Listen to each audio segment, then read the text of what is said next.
Welcome. Today, we're diving into a health issue that often goes unnoticed: environmental pollutants.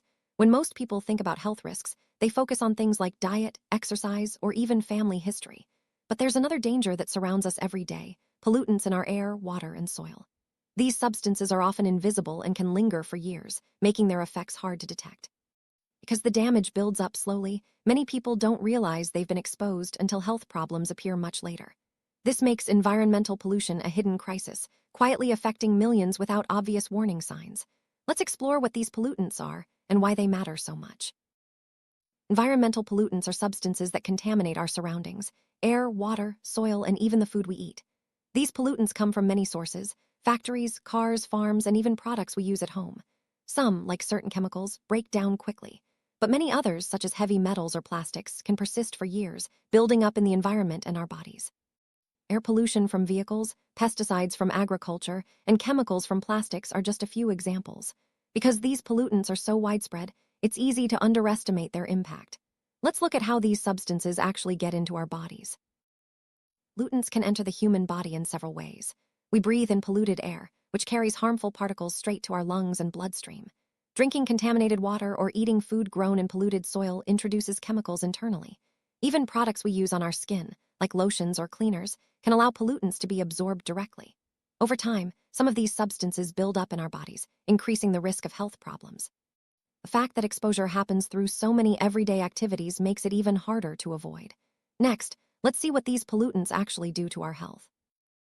The impact of environmental pollutants on our health is wide-ranging. Physically, they're linked to respiratory illnesses, heart disease, immune system disruption, and hormonal problems. Even low levels of exposure, if they continue over time, can interfere with growth and organ function. But it doesn't stop there. Pollutants also affect our brains. Studies show that air pollution and toxic chemicals are connected to cognitive decline, attention issues, and increased risk of neurological disorders. Children and developing brains are especially at risk, making early exposure particularly concerning. All of this highlights just how deeply pollution can affect both our bodies and minds. One reason this crisis remains hidden is that the effects of pollution develop slowly and are not evenly distributed. People living near factories or busy roads are exposed to higher levels of pollutants, but often have fewer resources to deal with the consequences. It's also difficult to trace specific health problems back to pollution, since symptoms can take years to appear. This creates blind spots in public health, making it harder to address the problem effectively. Let's look at how everyday products contribute to this issue. Many pollutants come from the products we use every day. Plastics, cleaning agents, and cosmetics all release chemicals into the environment. These substances can end up in our water, food, and even the air we breathe. Unfortunately, regulations often lag behind scientific research, so many products are not fully tested for long-term safety. This means that even our daily routines can contribute to the pollution problem, often without us realizing it. Next, we'll discuss how pollution is also a matter of social justice. Environmental pollution doesn't affect everyone equally. Marginalized communities, especially those in low-income areas, often face higher exposure to pollutants and have less access to healthcare. This combination leads to long-term health inequalities, particularly for children who are more vulnerable to developmental impacts.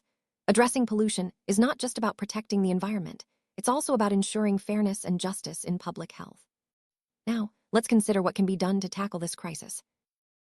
Solving the problem of environmental pollutants requires action on many levels. Stronger regulations, investment in clean energy, and reducing plastic use are all important steps. Public education and awareness can help individuals make safer choices, but real progress depends on systemic change.